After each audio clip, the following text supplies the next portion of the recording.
මම අරගෙන ආවේ හුයිස්තෙන්බොෂ් නැත්නම් ජපනීස්ලා කියන විදිහට හවුස්තෙන්බොසු කියලා කියන්නේ නගසකි ප්‍රෙෆෙක්චර් එකේ තියෙන සසෙබු කියන නගරයේ තියෙන ලොකුම තීම් පාක් වලින් එකක්.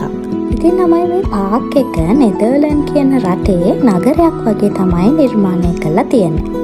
ඒ වගේම ළමයි මේක යුරෝපියන් ස්ටයිල් එකේ තියෙන බිල්ඩින්ස්, ඒ වගේම සීසනල් ෆ්ලවර් ගාඩන් වගේම රාත්‍රියේදී අපිට බලා ගන්න පුළුවන් ගොඩාක් ලොකුම ඉලුමිනේෂන් ෂෝ එකක්. ඉතින් ඒ නිසා මේ තැන ගොඩාක් ප්‍රසිද්ධයි කියලා කියන්න පුළුවන්. යුරෝප් වයිබ් එකක් ජපානයේ ඇතුලේ වීම අත්විඳින්න කැමති අයට මෙන්න මේ පර්ෆෙක්ට් ඩෙස්ටිනේෂන් එකක් කියලා කියන්න පුළුවන්. ඉතින් ළමයි මම මුලින්ම ආවේ මෙන්න මේ ටෙඩි බෙයා මියුසියම් එකට. ඒ වගේම ළමයි මෙන්න මෙතන තියෙනවා ලෝකයේ විවිධ රටවල් වලින් එකතු කරපු ටෙඩි බෙයාස්ලා කොයි විදිහටද ප්‍රදර්ශනය කරලා තියෙන්නේ කියලා මෙතන තියෙනවා. ඒ වගේම ටෙඩි බෙයාලා කියන ඉතිහාසය ගැනත් මෙතනින් දැනගන්න පුළුවන් වෙනවා. වගේම තමයි මේ කොහොමද ටෙඩි බෙයාලා ලෝකෙට ආවේ කියන එක ගැන මෙන්න මෙතන ලස්සනට සඳහන් වෙලා තියෙනවා.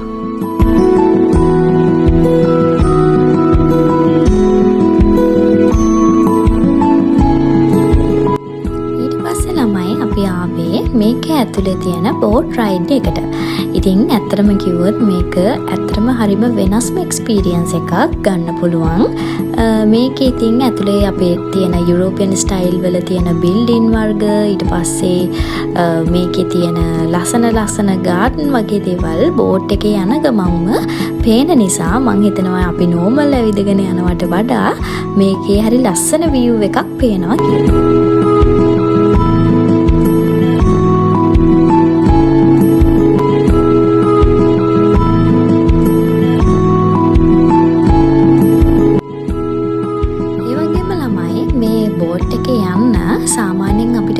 ටිකට්ස් ගන්න ඕනේ නැහැ.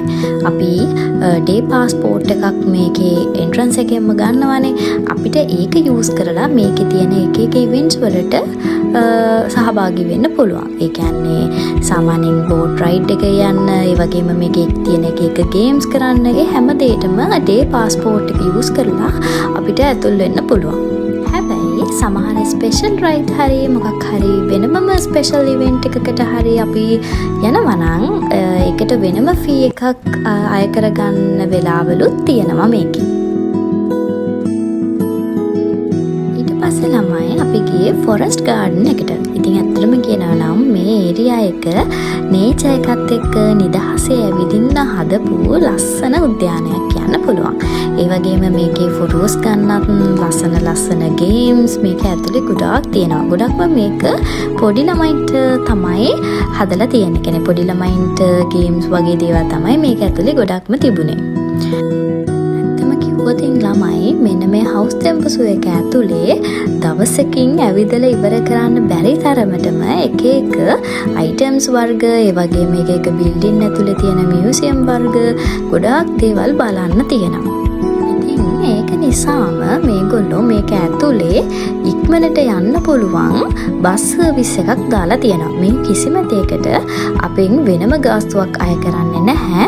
ඇත්තටම මේක ලොකු පාක් එකක්නේ. ඉතින් ඇත්තටම දවසකින් ඉවර කරන්න බැරි තරමටම ඇවිදින්න තියෙන නිසා ගොඩක් වයසක අයට, ඒ වගේම ගොඩක් පොඩි අයට වගේ ඇවිදින්න අමාරු කට්ටියට මේගොල්ලෝ මේ බස් දාලා තියෙනවා ඕන තැන්වලට අපිව එක්කගෙන යන විදිහට.